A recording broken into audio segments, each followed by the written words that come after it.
नमस्कार. मी शिर्डी इथून पत्रकार सतीश वैजापूरकर बोलतो आहे. टक्के टोनपेमध्ये आपलं स्वागत आहे. आज नगर जिल्ह्यात प्रस्थापितांच्या राजकारणात एक वर्तुळ पूर्ण झालं. विधानसभेच्या निवडणुकीच्या निकालाच्या निमित्ताने हे वर्तुळ पूर्ण झालं. नुकत्याच झालेल्या लोकसभा निवडणुकीमध्ये सहकारातील नगर जिल्ह्यातील एक मातब्बर नेते महसूल मंत्री राधाकृष्ण विखे पाटील यांचे चिरंजीव डॉक्टर सुजय विखे पाटील यांचा दक्षिणेत पराभव झाला. या पराभवाचे शिल्पकार होते माजी महसूल मंत्री बाळासाहेब थोरात साहेब. या निवडणुकीमध्ये विजयी झालेले खासदार निलेश लंके हे जायंट किलर ठरले आणि ही निवडणूक संपूर्ण राज्यभर गाजली. त्या निवडणुकीचे पडसाद या विधानसभा निवडणुकीत उमटले. विखे पितापुत्राच्या दहशतीचं झाकण मी दक्षिणेत उडवलं. आता उत्तरेत येऊन शिर्डी विधानसभा मतदारसंघात उरलेला डबासुद्धा उडवून लावील अशी टॅगलाईन घेऊन शिर्डी विधानसभा मतदारसंघात प्रचाराचं रान उठवणारे, व्यूहरचना करणारे, रणनीती आखणारे काँग्रेस पक्षाचे ज्येष्ठ नेते, ज्यांची की भावी मुख्यमंत्री म्हणून त्यांच्या समर्थकांमध्ये चर्चा केली जात होती, मोठ्या वरच्या राजकीय वर्तुळात सुद्धा मुख्यमंत्रीपदाची संधी आहे असे संकेत दस्तूरखुद्द ज्येष्ठ नेते खासदार शरद पवार साहेबांनी दिले होते.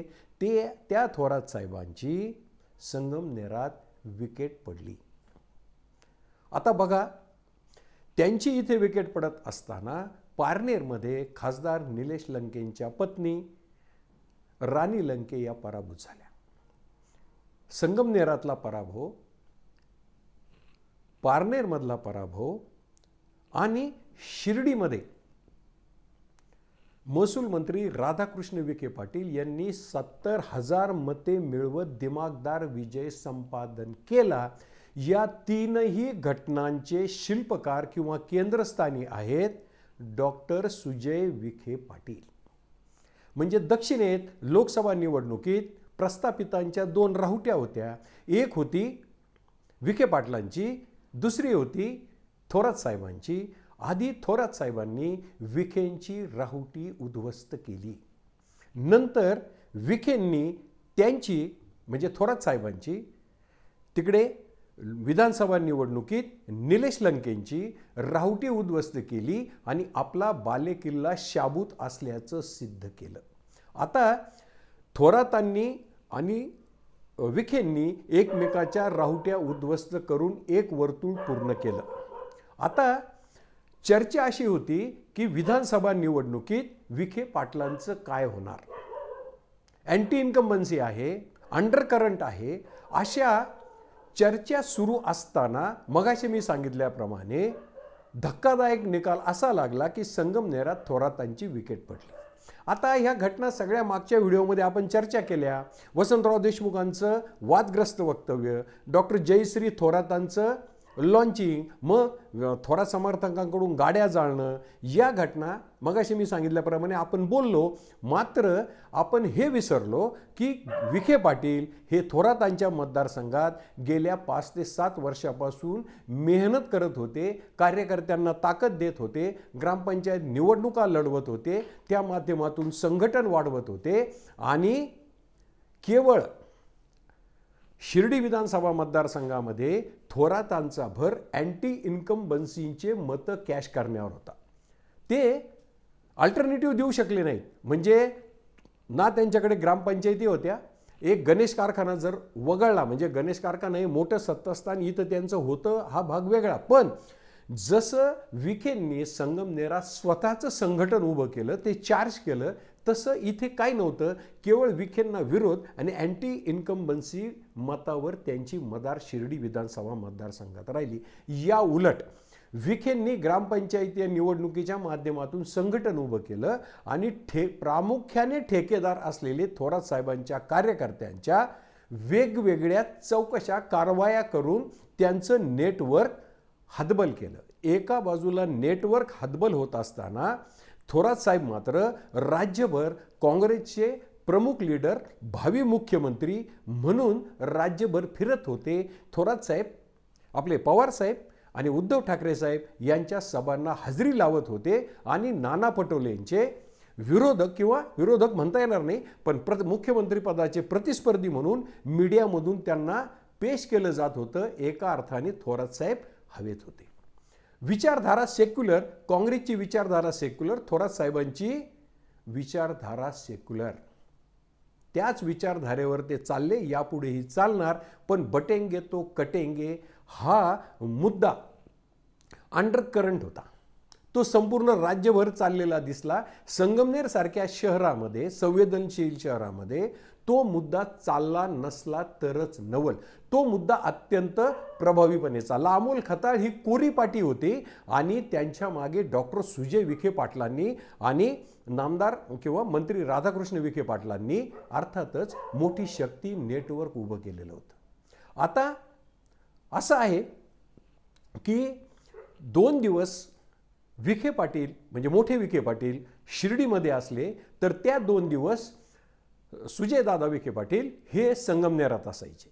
ज्या वेळेस सुजय विखे इथे असायचे त्यावेळेस नामदार राधाकृष्ण विखे पाटील संगमनेरात असायचे. म्हणजे गेल्या 5-6 वर्षापासून त्यांनी संगमनेरात मेहनत तर घेतलीच, यांचं नेटवर्क खिळखिळं तर केलंच, पण शिवाय संपर्क कायम ठेवला. तो संपर्क लंबी चौडी भाषणं ठोकण्यापुरता मर्यादित नव्हता, तर कार्यकर्त्यांना शक्ती दिली. याचा अर्थ असा की जे थोरात साहेब कायम सांगतात की आमच्याकडे निवडणुकीला पैसा लागत नाही, तीच त्यांची मोठी गफलत ठरली. ते पहिली गोष्ट अशी की त्यांचे मुळातच कार्यकर्ते प्रामुख्याने ठेकेदार असल्यामुळे ते सगळ्या खालच्या निवडणुकींचा खर्च करायचे. या उलट विखेंनी कार्यकर्त्यांच्या मागे आर्थिक ताकद सुद्धा उभी केली. ग्रामपंचायती जिंकल्या. वेगवेगळ्या ठिकाणी जिथे सत्ता नसेल त्या भागात सुद्धा निधी दिला. मला संधी दिली तर मी तुमचा विकास करू शकतो. विरोधी भाषणं करणं आणि प्रस्थापितांच्या विरोधी जे मतदान आहे तेवढ्यापुरतं राजकारण वेगळं, पर्याय देणं, अल्टरनेटिव्ह देणं हा राजकारणाचा वेगळा भाग विखे पाटलांनी संगमनेरात अल्टरनेटिव्ह दिला. तुम्ही तो जर देऊ शकले नाही तर केवळ प्रस्थापितांना शिव्या देऊन आणि प्रस्थापितांची टिंगल टवाळी करणारी भाषणं करून मते मिळत नाहीत. आणि जरी समजा ती मिळाली, त्यातून जरी सत्तास्थानं मिळाली, ती कायमस्वरूपी टिकत नाहीत. त्याला पर्याय द्यावा लागतो. तो पर्याय संगमनेरमध्ये विखे पाटलांनी दिला आहे. त्यात आता आणखीन वाढ होणार आहे. त्यामुळे आमदार हे अमोल खताळ जसे आहेत तसे बिहाइंड द कर्टन यापुढे आमदार तिथले डॉक्टर सुजय विखे पाटील हे असणार आहेत. ही गोष्ट लक्षात घेतली पाहिजे. जनतेच्या मनात बटेंगे तो कटेंगे हा चाललेला अंडरकरंट किती व्यापक होता, तर शहरातूनही आघाडी मिळाली. थोडी असेल पण शहरातून मिळाली. संगमनेरात थोडी आघाडी सगळ्या जिल्हा परिषदेच्या गटातून मिळाली. याचा अर्थ असा आहे थोरात साहेब राज्याचं राजकारण करीत होते आणि थोरात साहेबांचा फेस असलेले जे त्यांचे मनसबदार, वतनदार, सरदार होते त्यांच्यामध्ये एक समान धागा होता की ही मंडळी ठेकेदार आहेत आणि त्यांचा कार्यभार सांभाळणारी जी दुसऱ्या फळीतले त्यांच्या परिवारापासून ते पदाधिकाऱ्यापर्यंतचे होते ते एका अर्थाने व्हाईट कॉलर मंडळी होती. मैदानात उतरून लढाई करण्याची क्षमता असलेले कार्यकर्ते विखे पाटलांनी उभे केले. त्यातून संघर्ष होऊन ते चार्ज झाले आणि आज निवडणुकीचा नतीजा असा लागला की थोरात साहेबांसारख्या एका दिग्गज नेत्याची विकेट पडली. म्हणजे यापूर्वीच्या भाषणामध्ये विखे पाटील सांगत होते की तुम्ही संगमनेरात जाऊन पहा, परिस्थिती वाटते तशी नाही. संगमनेरमध्ये थोरात साहेब अडचणीत आहेत. त्यावेळेस आमच्यासारखे बातमीदार हे दोघंही दिग्गज नेते एकमेकांचे विरोधक आहेत म्हणून असं बोलतात. म्हणून या अर्थाने त्यांचं वाक्य किंवा त्यांचं हे निरीक्षण मीडियाने सुद्धा गांभीर्याने घेतलं नाही. परंतु गड खिळखिळा झाला होता. बटेंगे तो कटेंगे हा प्रचार चालला। तळेगाव सारख्या गटामध्ये शेतीचा प्रश्न, शेतीच्या पाण्याचा प्रश्न, पिण्याच्या पाण्याचा प्रश्न, रस्त्याचा प्रश्न, ग्रामीण भागातले हे प्रश्न सगळीकडे सारखे आहेत याची जाणीव या निवडणुकीत झाली। आणि आमच्या निवडणुकीला पैसा लागत नाही हे थोरात साहेबांचं नेहमीचं वाक्य या निवडणुकीमध्ये त्याखाली अंडरलाईन करावी लागेल। राजकारणात गाफीलपणा चालत नाही। आजवर त्यांचं जे संगमनेरामध्ये मोठं योगदान राहिलं आहे, पण त्यांच्या पश्चात त्यांची फळी सांभाळणाऱ्या कार्यकर्ते तिथे नसल्यामुळे आणि त्यांनी स्वतः निवडणुकीत ते गाफील राहिल्यामुळे आज राजकारणाचं एक वर्तुळ पूर्ण झालं। दक्षिणेत आधी विखे पाटलांची रावटी थोरात साहेबांनी उद्ध्वस्त केली, आज थोरात साहेबांची रावटी विखे पाटलांनी उद्ध्वस्त करून टाकली। मगाशी मी सांगितल्याप्रमाणे आधी हरले विखे पाटील, आता नंतर हरलेत थोरात साहेब। या दोन मातब्बरातील राजकारण आणखी कुठे जाणार आहे यावर आपण वेगळा व्हिडिओ करू।